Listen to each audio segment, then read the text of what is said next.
or treat any mental health or illness condition. Please consult your physician, psychiatrist, or psychotherapist for personal matters.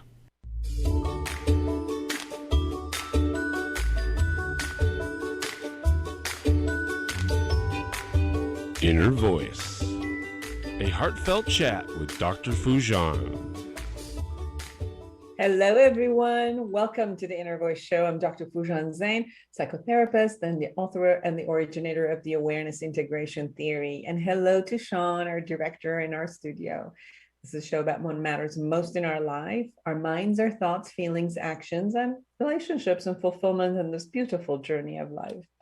Today, I will share with you the tip of the week about how to forgive ourselves. It's important to let go. And then I share with you the latest research about psychedelics, and which is coming from Johns Hopkins and Berkeley Institute. And then I chat with Julyet Berlen. She's the author of The Modern Medicine Woman, an advocate for natural healing modalities, and she is a health coach.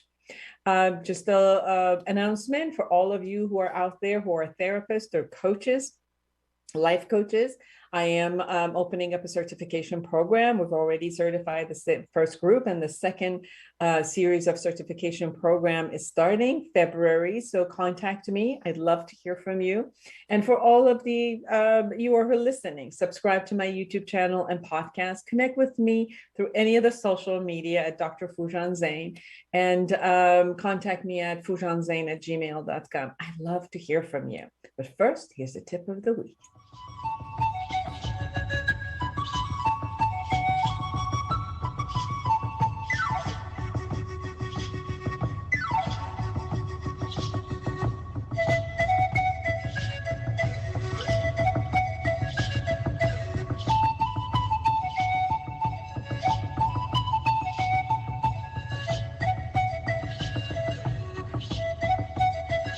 Here's the tip of the week. As we embark on a new year, it's important for us to forgive ourselves for all that we think we have done wrong, or for a part of our character, or the way our body is. Forgiveness of self is much harder than forgiveness of others at times. Why should we forgive ourselves? Because it frees us. It frees us from anger, from resentment, depression, self-loathing, self-blaming, and pretty much self-punishment. Why is it so hard to forgive ourselves? We might hold ourselves to a higher standard than other people. We might not trust that we will not do the unforgivable act again in the future. We might think that we have no control. We might see the problem as not changeable or fixable. I've spoken with a man who was addicted, did not spend time with his son, and his son refused to talk to him. He can't bring the past back to change the course of their relationship. So he's angry at himself for creating this result. And since he's facing the loss daily, he can't forgive himself. I talked to a woman who had an abortion and feels guilty about not having a child, since daily she faces the lack of the child in her present moment. She can't forgive herself for making that decision, no matter how many times she goes back and looks at the reality of why she did what she did. And she made the right decision for that time. But today her needs have changed. And because her age does not allow her to have children, that desire she needs to mourn for the rest of her life. I spoke with a young woman whose body shape is not up to par with what fashion allows. So she can't forgive herself for not taking care of her body as a teen and feels powerless to change herself, since she contributes to this matter this matter gets contributed because she can't get a date or go into a relationship. Others I've spoken to that can't forgive themselves for passing opportunities of a lifetime, having affairs or acting in a way that they lost relationships that they can't bring back. It's hard sometimes to go back and have compassion for yourself, especially if you're consistently having to pay the consequences of some of the decisions you made. It happens to all of us. So how do we forgive ourselves? Let's own it first. You can take responsibility and be accountable for the part that you did in creating a result that was not favorable for you. You may have made a mistake or consciously done an act to get a particular outcome that was only beneficial to you. Either way, in the long term, the results didn't turn out the way you wanted, and it didn't turn out in your favor. Let's see if this is a matter of the past or the present moment. If it's a matter of the past, something you've done before or caused hurt and harm to someone, can that relationship be repaired? Can you clear and clean up with that person? Can you communicate your remorse and make a new commitment? All of these lessons, the guilt, feeling that you carry for a lifetime. You can realize that at the time of any incident, you made a decision and acted upon the available information at hand at that time. And in the present moment, you have a broader perspective. In hindsight, everything looks different. But you might have to go back and really see what were the conditions at the time you made those decisions.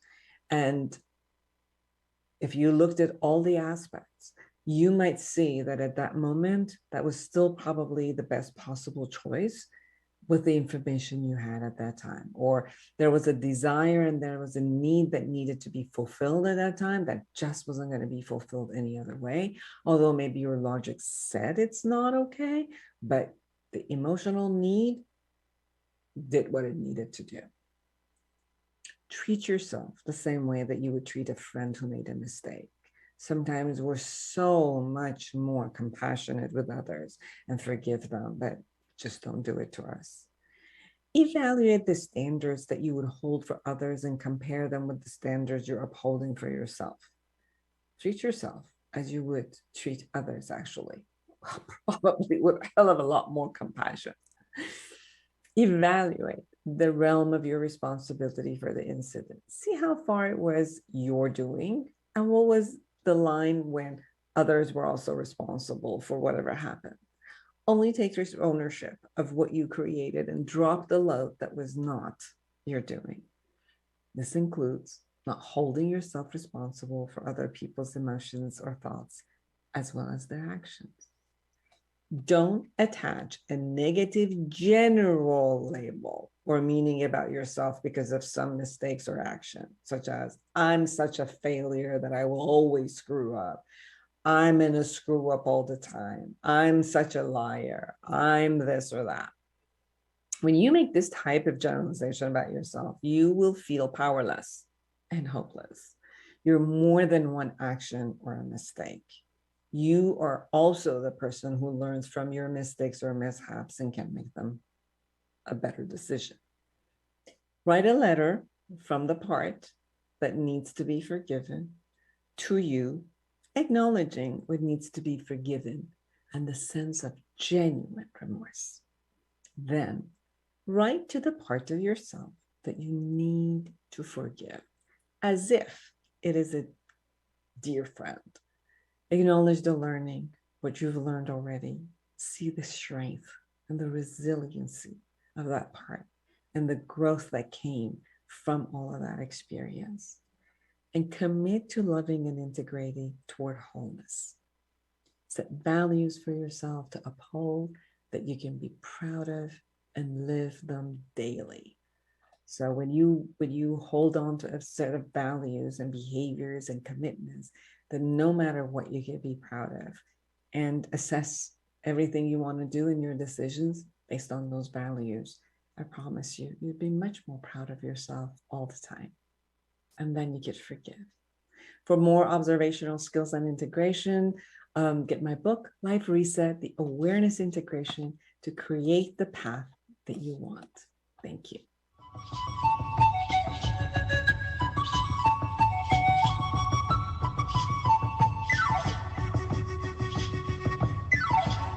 Well, psychedelic drugs, once promising research subjects that were decades ago relegated to illicit experimentation in dorm rooms, have been steadily making their way back into the lab for a revamped 21st century style look. Scientists are rediscovering what many see as the substance's astonishing therapeutic potential for the vast range of issues, from depression to drug addiction and acceptance of mortality. In a major boost to the reviving field, Johns Hopkins Center for Psychedelic and Conscious Research is exploring the use of psychedelics on human beings, primarily psilocybin, a psychoactive compound found in certain mushrooms, and LSD, for problems ranging from smoking addiction to depression, post-traumatic stress disorder, anorexia, and Alzheimer's disease. Another one is, for centuries, if not millennia, indigenous Amazonian shamans have used ayahuasca to heal the physical, emotional, and spiritual ills of their communities. This visionary brew contains the psychoactive compound of DMT, as well as other chemicals called monoamine oxidase inhibitors, which blocks the enzymes in the human body that normally breaks down DMT before it reaches the brain. So studies carried out by the Berkeley St. Paul research program have revealed that ayahuasca use leads to an increase in several key traits associated with mindfulness, such as decentering, which refers to the ability to observe one's thoughts and feelings in the objective and non-judgmental way. This, in turn, has been shown to help sufferers of a depression, anxiety, grief, and PTSD to overcome their condition. These brain imaging studies at Berkeley Foundation have shown and revealed that ayahuasca reduces the control of the brain network, called the default mode network, and provide compelling evidence that this may be behind the brew's therapeutic power. Intriguingly, they also showed how certain compounds of ayahuasca stimulate the birth of new neurons from stem cells into a petri dish. This opens the door to the possibility of using ayahuasca to regenerate damaged brain cells, potentially pointing the way to a new pathway to even treating Alzheimer's and dementia. Ayahuasca intake led to a significant increase in the two facets of the FFMQ, indicating a reduction in judgmental processing of experience and in inner reactivity. It also led to a significant increase in decentering ability as measured by the EQ. That changes our classic goals for conventional mindfulness trainings, and the scores that were obtained were the same average of what any of the mindfulness training is trying to create, and at the same range of those observed after extensive mindfulness practice. So if you are interested in any of the scientific research, or you want to be part of the research, Johns Hopkins Center, Berkeley Institute, and MAPS, Multidisciplinary Association for Psychedelics, you could do that. MAPS also, maps.org. So you could go to any of them to see some of the research, or if you have a depression or would like to be part of the research. Thank you. We'll be right back.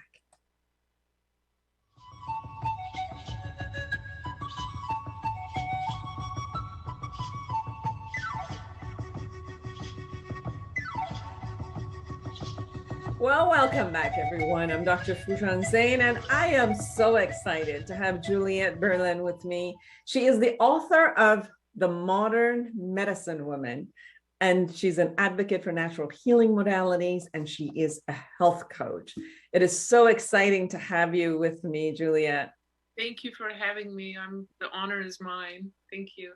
So let's first explain what a medicine woman is. And then what is a modern medicine woman? Because I think that, each person might have their own idea about what a medicine woman is. So share with us.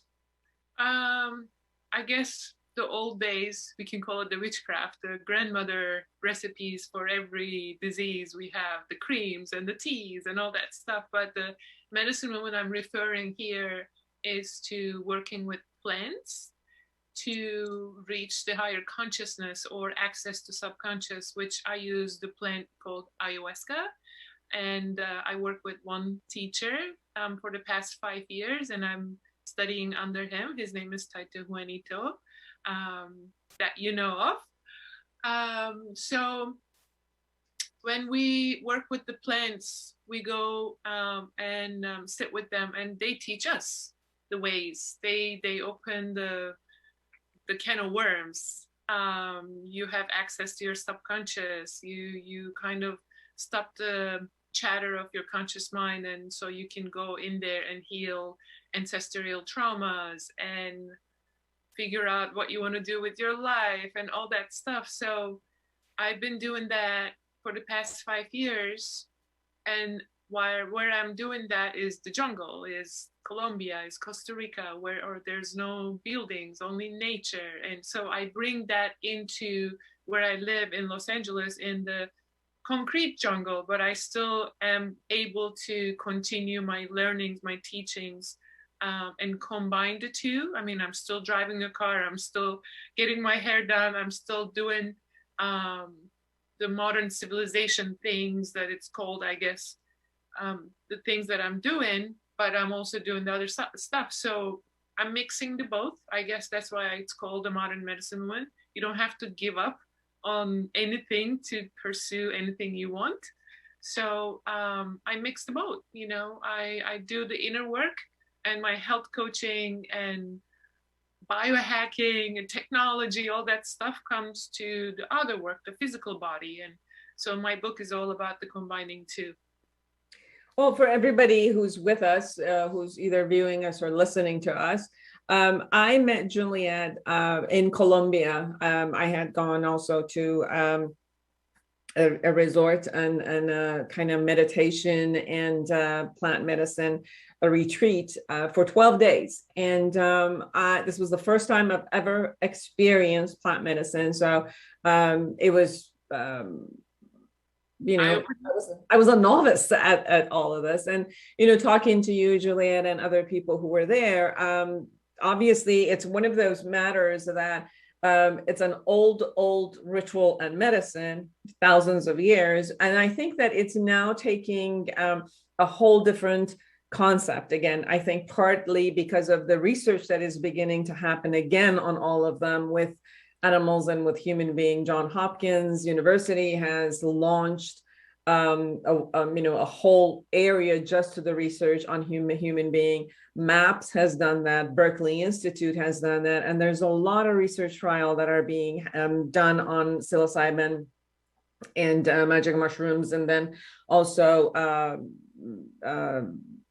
this ketamine, they're doing a lot of research on ketamine with human beings regarding depression, letting go of drugs and, recovery from drugs, and ayahuasca, which also has the DMT in it. And I know that there's a lot of research that's being done. So part of this concept where it used to be 1960s, where people were gravitating and having a different type of experience, and then it moved to a world of partying, I think is now coming back full force in the world of therapeutics and medicine and how it works for people. And so in the meantime, also working with these medicines with people who are have done this for thousands of years as a ritual versus somebody just kind of like, a buddy says, got some, come over and we'll do it. So it has a different context into it when you are doing this from the ritualistic place and honoring what the medicine is supposed to do. So can you share a little bit about what your experience, and not only the personal experience, but because you're working with so many people for so many years and you're working with the Taita, what is your experience of how the medicine works for people? Thank you for this question. It's great because now the plant medicine is changing stage in the world. It's 5,000 years old. This is a tradition that indigenous people use to cure themselves and come to today where they are with this. Everything we need as humans are provided in the nature. That's why we have the Amazon. That's why we have all the herbs and plants and flowers and certain animals. They're there to support the human life. Unfortunately, yes, in the 60s, maybe they used it for recreational purposes, partying and all that. But remember, it started, even cocaine started as medicine, until we came in and we messed it up and we mixed it with some other stuff and start using it recreationally. So ayahuasca was not allowed to be served for white people. They call us the white people, the Westerners. It took for our teacher Taita to break some walls to be able to, for him to actually bring this into the Western world.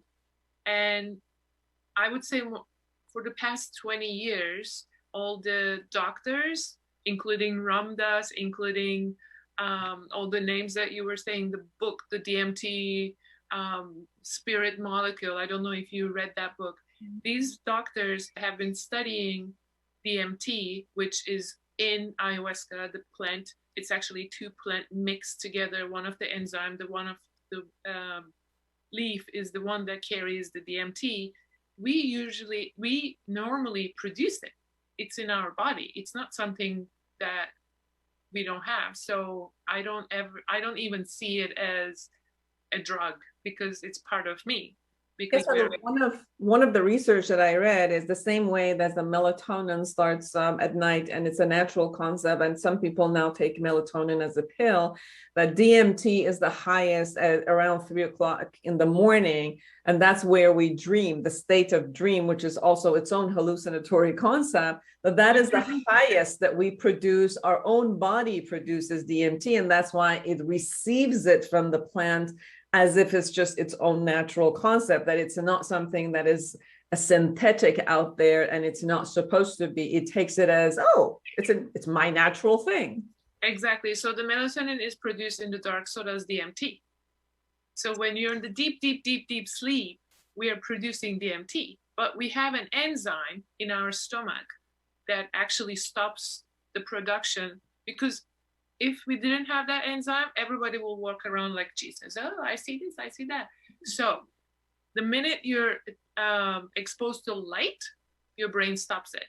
So when we drink medicine, because there's 2 trees mixed, one of the enzyme, the other one is the molecule DMT, that enzyme, the leaf will stop the enzyme to kill the DMT so we can continue journeying. Even if there's light, you'll still be journeying. That will put your conscious mind to kind of calm down, sleep mode, so you can hear your subconscious, which is your soul, which is your spirit, your soul talking to you. That's why that's why we do the ceremonies at night, because we're working with our body's natural chemical intelligence. Mm-hmm. So I feel now with all the healing modalities and the properties in every plant, it's coming to the surface in the Western medicine, and now people are more going towards the natural way of healing. That's why I think the ayahuasca tourism is booming.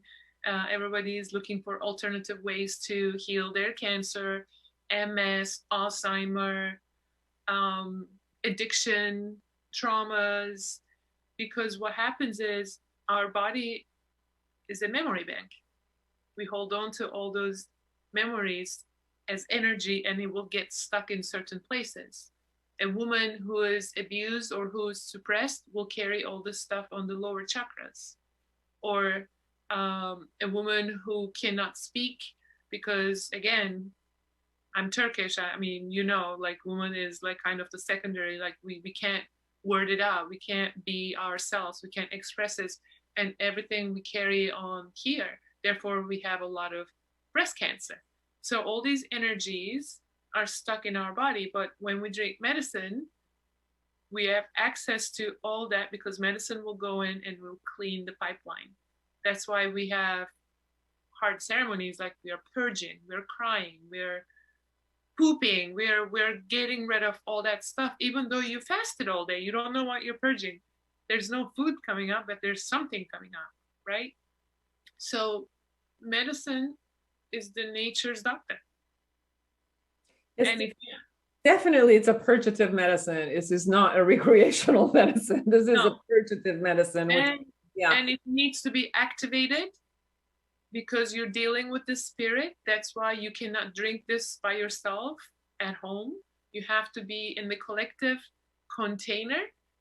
it's not necessary, it's not recommended to do it by yourself, because the collective consciousness, we are more power as one, and we are in a container. It's called the Maloka, and you have a guide who has been studying with the medicine, who knows what to do when you go down. It's like you can't have a brain surgery without a surgeon.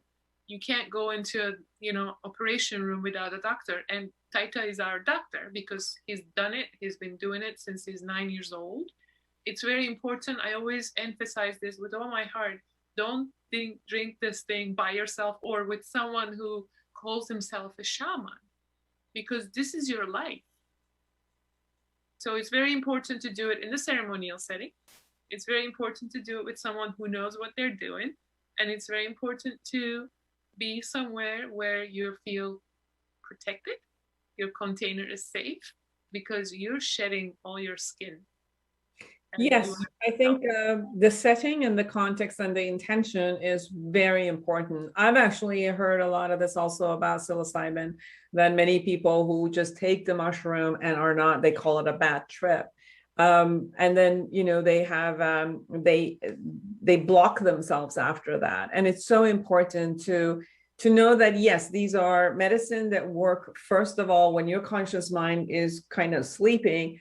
The same way with your dreams, the first dreams that show up, even when you look at your dreams and write your dreams, the first dreams that will show up are all your fears, the things that you've gathered from the world and, you're afraid of, or your shortcomings or things that are there will show up for you. And my experience with ayahuasca was the same. Like first I experienced all of the fear, and as on a collective level, we were, sharing, that's what you get. First, all of your fear shows up.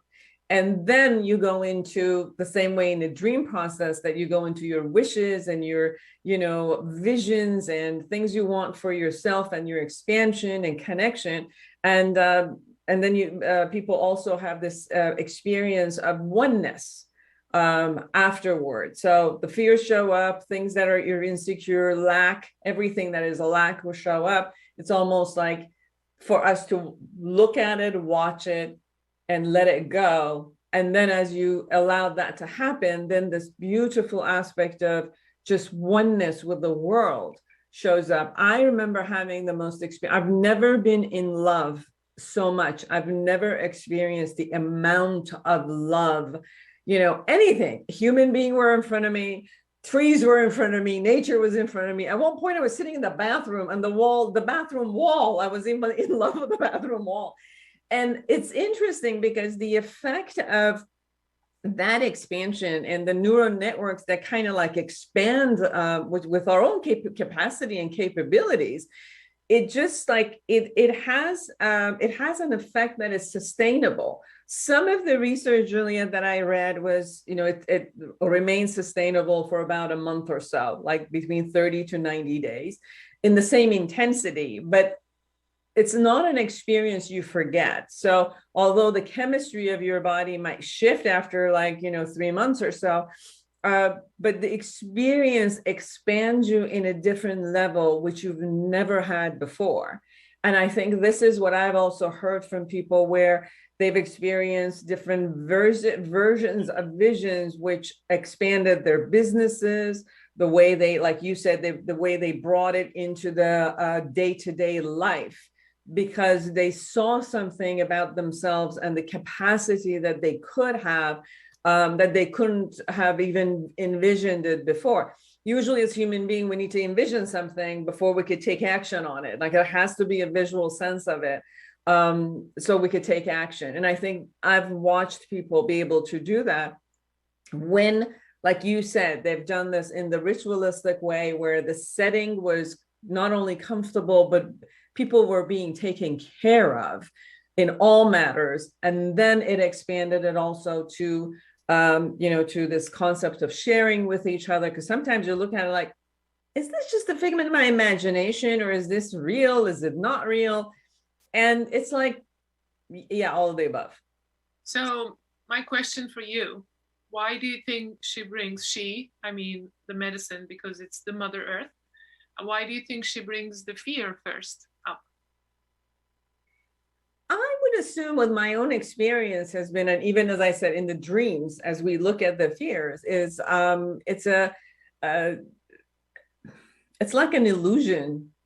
It's the fear itself is the illusion that would separate us. And it's almost like, all right, let go of the dirt.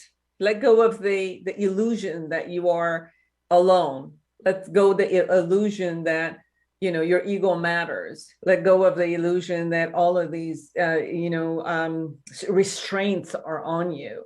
And then when you let go of that, then the essence almost of who you are as a human being, as a being, and then, you know, as a spirit inside the being just kind of like opens up. That's what I came up with. What are your thoughts?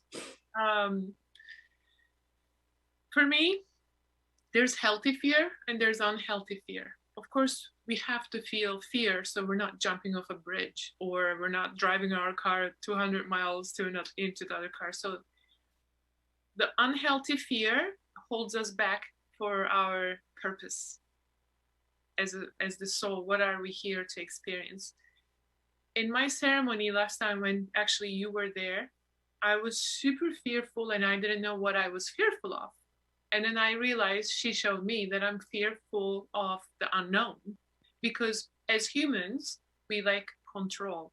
We like to know where we're going. When we're using our GPS, we put the address in, we know that I'm going to San Diego. And if I'm going to go to a little rocky road on the way, I'm okay because I know my destination.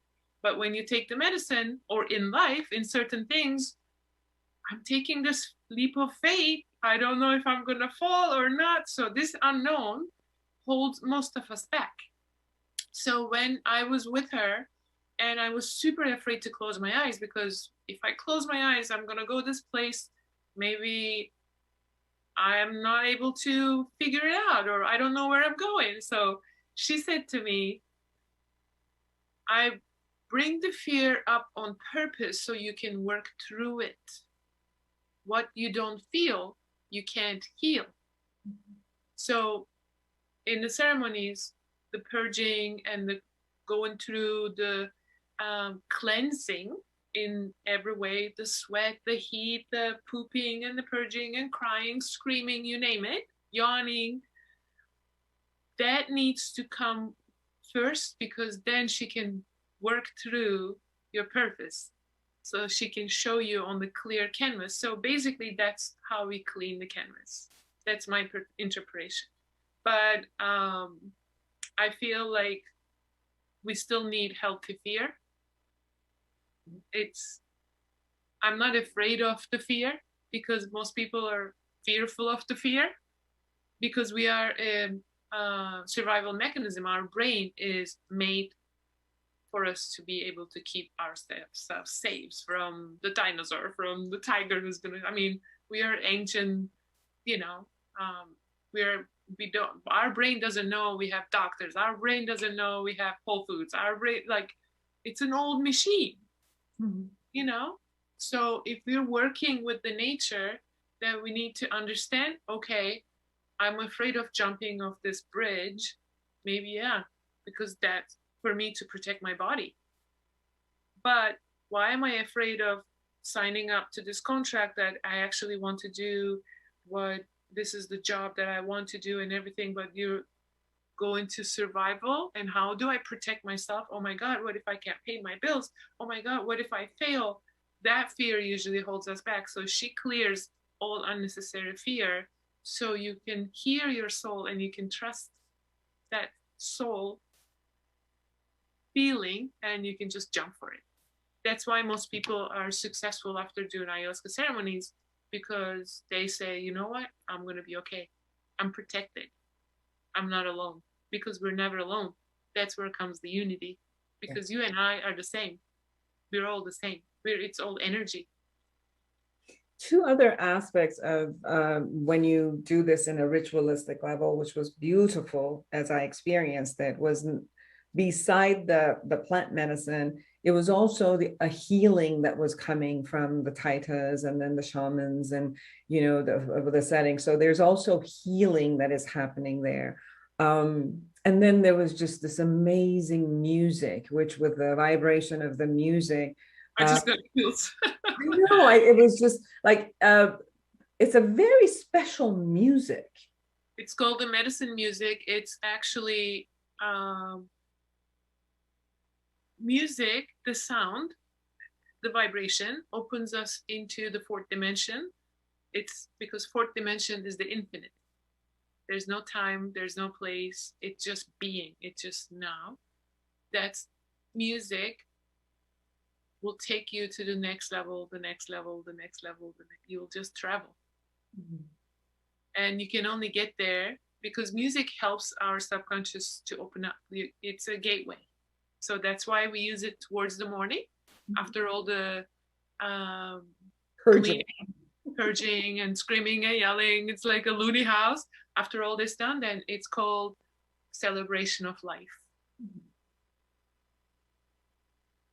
It's a beautiful ceremony. And again, I reiterate for anybody who wants to ever try it to do it in a ritualistic with an appropriate guide, someone who is a taita, who is a shaman, who is actually a reputable tribe that you have done this, because I think it's important.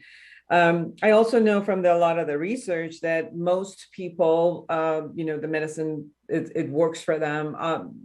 It's been stated that someone who does have mental illnesses such as schizophrenia or any of the psychotic illnesses, this might not be their path. This might not be the medicine for them.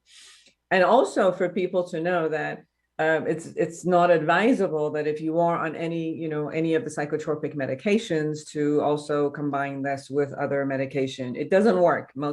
A lot of medications don't work together. This is also something that it does not work. So it's important to know that this is not a funny business. This is not something that you just want to haphazardly, do this. You need to be able to speak with someone who does an interview with you, that needs, looks at all aspects of you and see if this medicine can be helpful for you.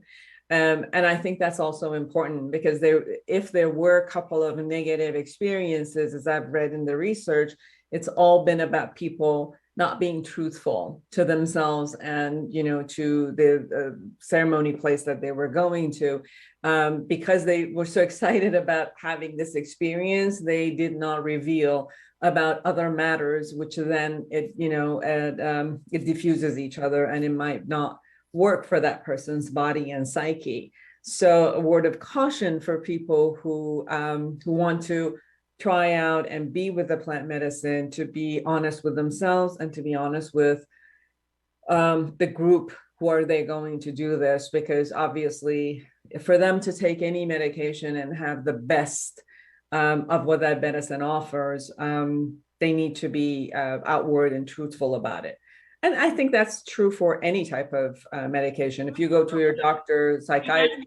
Imagine going to doctor for your stomach. They both different, prescribe you two different kind of medicine and you take both. What will happen? So plant medicine is a medicine. And most medicines, where do they made out of from? It made from plants, most of them, where the basic compounds are coming. I know they make it in the lab, but most of the medicine, the pills that we're taking, have some sort of plant component in it. So plant medicine, yahe, ayahuasca, is the master plant. When you're drinking yahe, you cannot take any other plant, marijuana, mushrooms, you name it. Even we don't mix those because they have different strength and different spirit. It's like you're putting two spirit trying to work, but they're going against each other because ayahuasca cannot enter what needs to enter and the other one is blocking it. So taking medication will only delay the process, or sometimes it will backfire. You have to be off of any medication for 28 days before you can actually enter a ceremony space. That's why we have the medical history, but most people lie because they wanna experience this. But by lying, they're only hurting themselves. This is, like you said, no joke. This is your life. This is your body. This is your soul. You don't want to play these games. And by lying, you're putting other people's lives into liability, because Indigenous people don't have the laws that we have here. Indigenous people don't make you sign a contract in a way like they take your word for it, because they walk like that. That's how we are. We shake hands.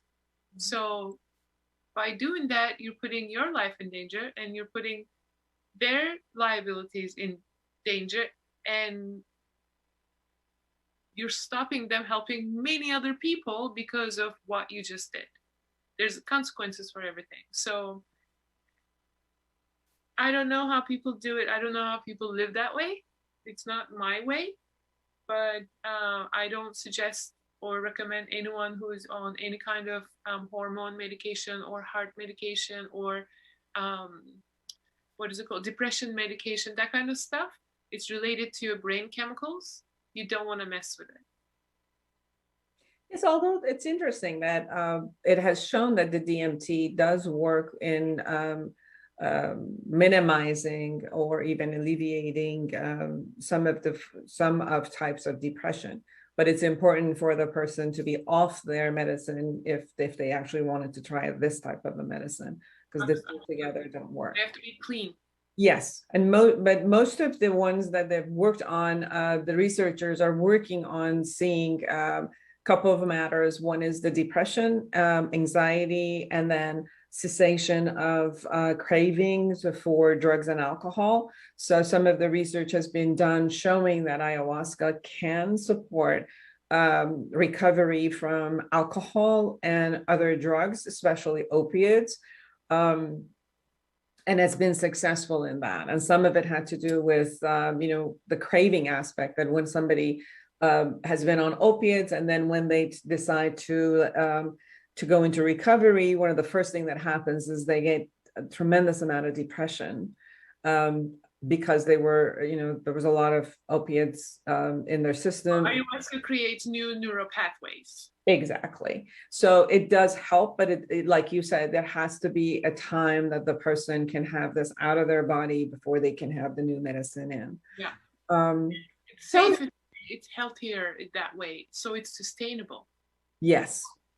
And for that reason, because they're clean, their journey will be easier, not as difficult, because medicine will really work to clean that out. And you will have a really hard time, because having an ayahuasca ceremony is like doing 20 years of therapy in one night. It's no walk on the park. Yes. So share more about your book, Modern Medicine Woman. Thank you. Well, I always question, what is God? I always question, why am I here? Why did I born in Turkey? I always question. I had weird questions as a child, and I was never satisfied. And I realized I'm always living the same life in different places. I'm always making the same amount of money. I'm always dating the same amount of guys with different names. I'm always the same. I'm like, what is this? Why I cannot break this cycle? Life must be more than this, than what I'm living. So I was on a rat wheel for a long time, but 20 years ago, when I moved to Los Angeles from New York, I said, I need to change something. This is not working. This is not happening. So I started reading. I've done detoxes. I've done any meditation, any program, any workshop, you name it. I've done everything. Until I find plant medicine, I did not know how to access to my programming, because we all have a blueprint. And I wanted to access into my blueprint so I can change my life. And I know for a fact now that we're only expression of what's inside is coming up. So if I look at my background, my parents, where I come from, how was my mom raised, and what happened, I start seeing, oh my God, I just acted like my mother. So those are signals. I said, okay, if I don't want to be that way, I need to go and fix this. And plant medicine was my tool. When I started working with Taito Juanito, I told him all about this, but it's not a one night fix thing. It's a journey. It's learning. It's uncovering, peeling layers of onions. I had a lot of ceremonies, and I don't think I'll ever stop, because now this is part of my life. This is how I live. This is my communion. This is how I learn. I started using Yahe to help me into my blueprint, and I can change. Now I have full access. Now with my tools, I can actually change from my breathing to how do I manifest things, or how I see life right now. I know I'm a soul having a human experience, and my body is just like my car. So I take care of it. I do oil change. I wash it. I polish it. I have fun with it, because we are here to have fun. Life is supposed to be fun. And yes, I go through difficult times, but now I see them as blessings, because everything grows in darkness. Even the baby in the womb grows in darkness. All the plants that we planted in the earth into darkness. So now I see darkness as blessing. I'm like, oh, something new is coming up. So for me now, everything is glasses half full. There are days, oh my God, how am I going to pay my bills? Oh my God, I have to go pick up the children. I'm like, there's a blessing in it. There's a something new is coming. Something's happening. Maybe I don't see it yet. So I think I wanted to capture all this in one thing, and I put it all in the book. And with my health coaching and nutrition and fasting, I'm obsessed with fasting. Actually, I'm fasting today. I'm just having some tea. I learned that body has power to heal itself if you give it a chance to actually do it. And fasting is the fastest way to heal any disease, to be honest, including cancer, because when you give your body a chance to do the work, it will do it, because that's an amazing intelligence that it's given to us as a gift by the gods. One of my experiences, which is related to what you just said, was, I had been abused physically, sexually in a very early ages, from age 3 to 8. And throughout the years, although I did a lot of obviously therapy and, let go, and I did a lot of even physical therapies where I could release a lot of the trauma and the memories. This time in Colombia, when we were, there was a group of we did a radical forgiveness group. And the essence that happened in my body and the releasing that happened in my body, and then, obviously with the Yahe ceremonies, my experience has been, since I've come back, this profound love even with my body. Like, it's almost like, you've seen infants looking at their hands and they're like, ah! I'm experiencing this thing of like, I keep saying to my body and caressing it as if like a newfound appreciation for my body, where it was a thought process, but somehow in an emotional level, I had disconnected from it for so long. And obviously because of that, I would go through bouts of gaining a lot of weight and losing weight and gaining weight and losing weight, because I just wasn't connected to my body. Or like when I was eating, I wasn't connected to what I was eating, and I wasn't listening to my body. And since I've come back, this experience of the oneness with the body is so profound that even if I eat something, which I'm not, like, if I don't ask my body, I don't connect and then check with the food, and still out of my taste buds or recollection of something tasting good, I want it, immediately my body's like, what did you just do? Like, no, this one's not good for us.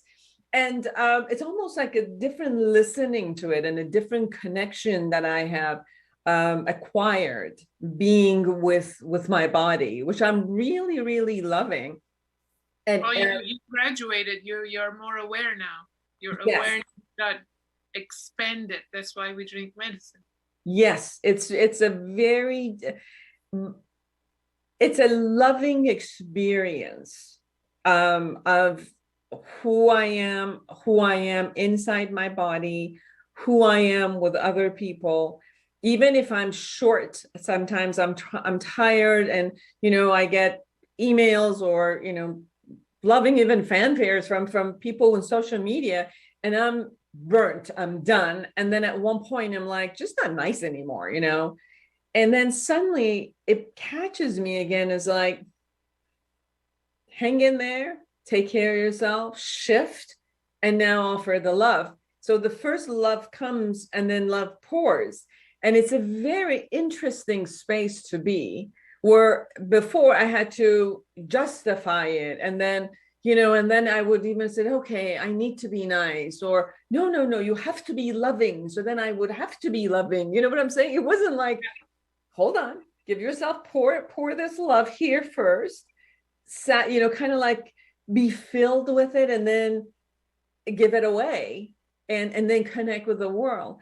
And these are changes that have really, really happened where they're concrete experiences that I'm having with this connection, a newfound connection. Since you're more aware of your thoughts now, you have more appreciation of everything you have in your life, including your hands, including your legs, because you get to get up, you can feel them, you can wiggle your toes. This is a blessing that we have this gift. Life is a gift. And in my book, I say you cannot fix the body that you hate. Exactly. I am so grateful I can see. I'm so grateful I have fingers. I'm so grateful I can speak. I can hear. Like the morning when I open my eyes out, I'm like, oh my God, I can see. Like, or when you get off the bed, you put the feet on the floor, and it's like, oh my God, I can't get up.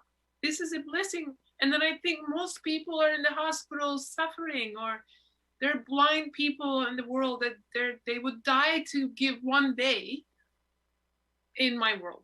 So these are all gifts, and it shifts your perspective so you live a fully happy life.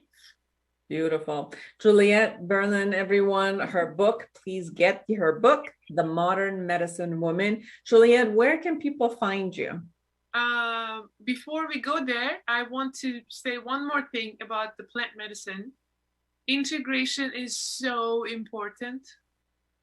If you do plant medicine, you will have a clean canvas.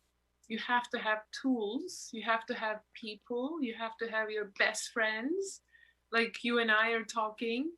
They have to have community. So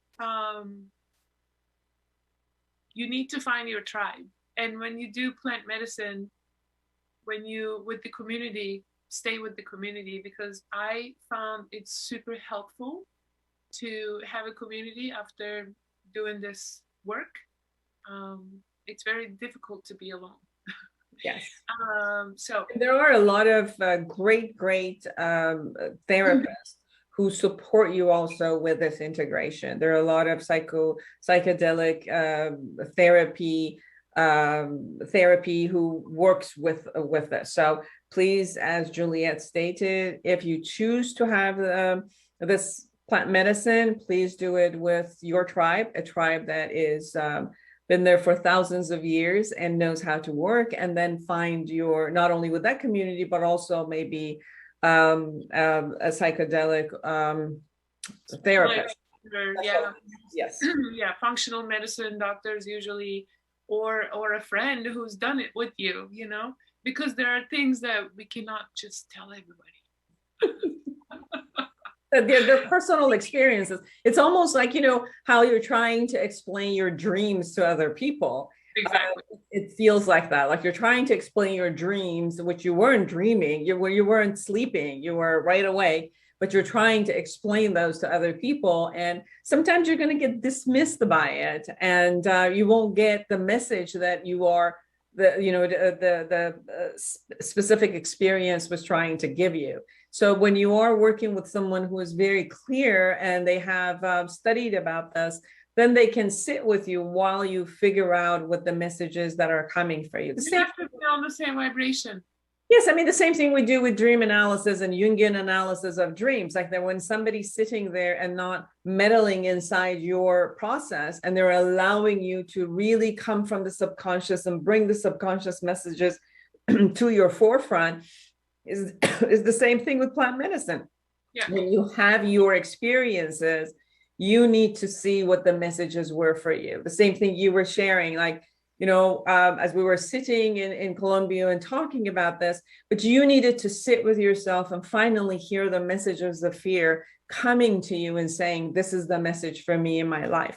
So when it gets muddled with other people's experiences, you might not give yourself ample amount of time and energy and focus to be able to get that message for yourself. What I recommend to everyone is meditate, meditate, meditate, get quiet, turn the phone off, go for a walk, listen, or don't listen, do nothing. Mm-hmm. Just stay on your breath. I swear it helps so much. Where people can find me on Instagram. I'm very active on my account, Julyet Berlen. I also do integration retreats. I will be posting more stuff coming up soon. They can find me on Amazon, Barnes & Noble. My book is available anywhere that they're selling books. I will be doing a lot more coming in 2022 because now I clear all the fear of unknown. I'm jumping and I know my wings are already open. Beautiful, Juliet. Julyet Berlen. Thank you. Julyet Berlen, everyone, the modern medicine woman. Thank you so much for taking the time and being with me. I want to come back.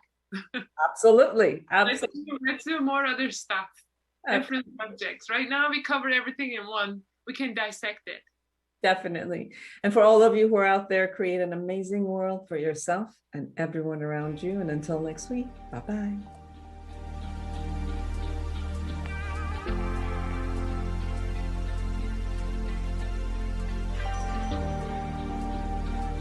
The Inner Voice Show is a dialogue between the host and the listeners about their